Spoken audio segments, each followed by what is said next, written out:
युद्धजन्य परिस्थिती असेपर्यंत आपल्या प्रत्येक व्हिडिओची सुरुवात आपण जय हिंद करणार आहोत आणि तुम्हाला देखील भारत मातेच्या त्या वीर जवानांसाठी कमेंटमध्ये जय हिंद लिहायचं आहे। जय हिंद, तुझं बलिदान आम्ही व्यर्थ जाऊ देणार नाही। तू भारत मातेचा वीर आहेस, तुला आम्ही विसरणार नाही। 5 जवान आपले शहीद झालेत आणि प्रत्येक वीर शहीदाची कहाणी, प्रत्येक वीर जवानाची कहाणी अंगावर शहारे आणते।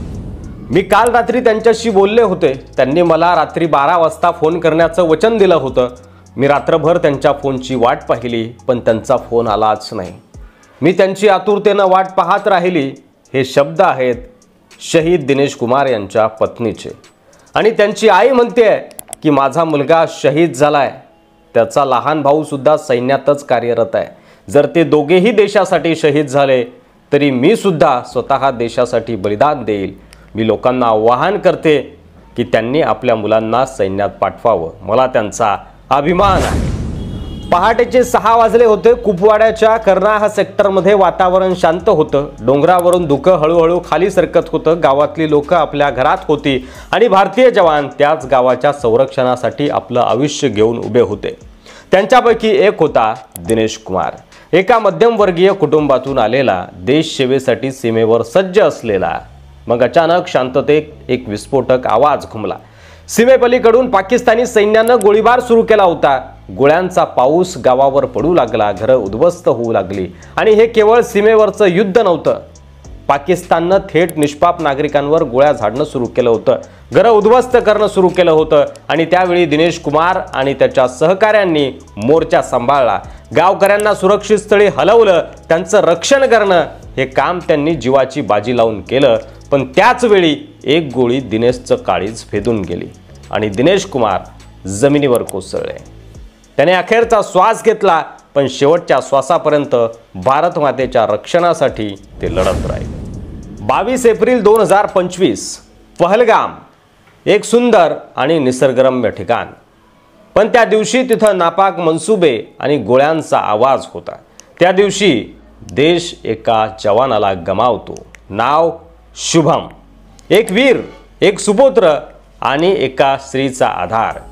शुभमची पत्नी येशानी, लग्नाला फक्त 3 वर्ष झाली होती, अजून संसार सुरूच व्हायचा होता आणि अचानक एक कॉल आला, शुभम आता नाहीये। ती कोसळली नाही, उभी राहिली आणि जे बोलली त्याने संपूर्ण देशाची मान अभिमानानं उंचावली आहे। ती म्हणते ऑपरेशन सिंदूर हे आमच्यासारख्या वीर पत्नींच्या अश्रूंचं उत्तर आहे।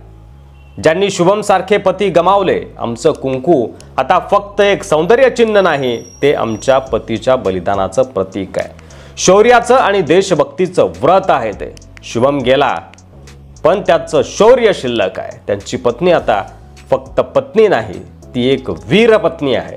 तिचं कुंकू आता शौर्याचं प्रतीक आहे। सचिन सीमेवर तैनात होता देशाच्या सुरक्षेसाठी। काश्मीर भागातील रस्ते तुम्हाला माहिती आहे, उंच डोंगर, अरुंद रस्ते आणि खाली खोल दरी आणि युद्धाची धावपळ। कर्तव्य बजावत असताना सचिन वंजे यांची गाडी खोल दरीत कोसळली आणि एका वीर सैनिकाचं आयुष्य त्या दरीच्या अंधांतरी अंधारात हरवलं। नांदेडच्या मातीनं आज एक सुपुत्र गमावला होता। संपूर्ण गाव जणू थांबून गेलं होतं। भारत माता की जय च्या घोषणांनी आभाळ भरून गेलं होतं, डोळे पाणावले होते। 8 महिन्यांची चिमुरडी आता पित्याशिवाय मोठी होणार आहे। तिच्यासाठी बाबा ही आता फक्त एक फोटोतली आठवण राहणार आहे आणि पत्नी जी अजून संसाराचे स्वप्न पाहत होती ती आता वीर पत्नी बनली आहे। 8 महिन्यांच्या मुलीला तिचे वडील परत मिळणार नाही आहेत, पण तिला अभिमानानं सांगता येणार आहे माझे बाबा देशासाठी शहीद झाले। पाकड्यांनी भ्याड हल्ला केला, गोळीबार सुरू झाला। जवान मुरली नाईक यांनी साहसाची परिसीमा गाठत 5 अतिरेक्यांना कंठस्थान घातले। त्यात एका गोळीने भारत मातेच्या या वीराचा वेध घेतला आणि मुरली नाईक शहीद झाले। भारत पाकिस्तान युद्धादरम्यान शहीद झालेल्या मुरली नाईक यांनी उरीला जाण्यापूर्वी कुटुंबियांना कॉल केला। युद्ध पाहता आईने त्याला थांबण्याचा प्रयत्न केला, बाळा नाही गेला तर जमणार नाही का या वेळेला, मात्र देशाला माझी गरज आहे, ते माझं कर्तव्य आहे, मला जायलाच हवं, मी व्यवस्थित परत येईन असं म्हणत त्याने आईची समजूत काढली। हल्ल्याच्या काही तासांपूर्वी आईला व्हिडिओ कॉल करीत आईशी संवाद साधला, मात्र तो संवाद आणि कॉल अखेरचा असं कधी वाटलं नव्हतं, असं त्याचे वडील श्रीराम नाईक सांगतात. तसंच मुलगा देशासाठी लढताना शहीद झाला याचा अभिमान आहे. रात्री अपरात्री येणाऱ्या कॉलमुळे धडकी भरायची. अखेर शुक्रवारी पहाटेच्या आलेल्या कॉलनं मनातली ती भीती खरी ठरली, असं जड अंतकरणाने त्याचे वडील सांगतात. सकाळी कॉल आला, आईनं कॉल घेतला. हॅलो, मुरली नाईक तुमचा कोण लागतो, अशी विचारणा झाल्यावर मुलगा हे सांगताच वडिलांना फोन देण्यास सांगितलं गेलं. मात्र त्या कॉलनं आईला भोळ आली. वडिलांनी थरथरल्या हाताने फोन घेतला. तेव्हा जम्मू काश्मीरमध्ये मुलगा शहीद झाल्याची बातमी त्या आईवडिलांच्या काळजावर आघात करणारी होती. 8 मे रोजीची सकाळ होती. दिल्लीहून एक बातमी उल्हासनगरच्या शांतीनगरमध्ये आली आणि सगळं थांबून गेलं.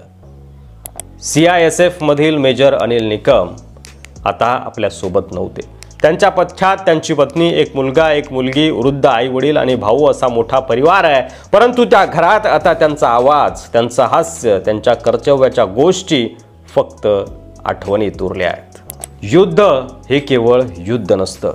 युद्धामध्ये जसा विजयाचा जल्लोष असतो तशीच त्याला दुःखाची दुसरी कडा देखील असते. भारत मातेच्या या वीर जवानांसाठी कमेंटमध्ये जय हिंद नक्की लिहा आणि व्हिडिओ जर आवडला असेल तर जास्तीत जास्त शेअर करायला विसरू नका. मराठी मंडळीवर नवीन असाल, अद्याप सबस्क्राईब केलं नसेल तर सबस्क्राईब देखील करा. पुन्हा भेटू पुढच्या व्हिडिओमध्ये. तोपर्यंत रजा घेतो. धन्यवाद. जय हिंद.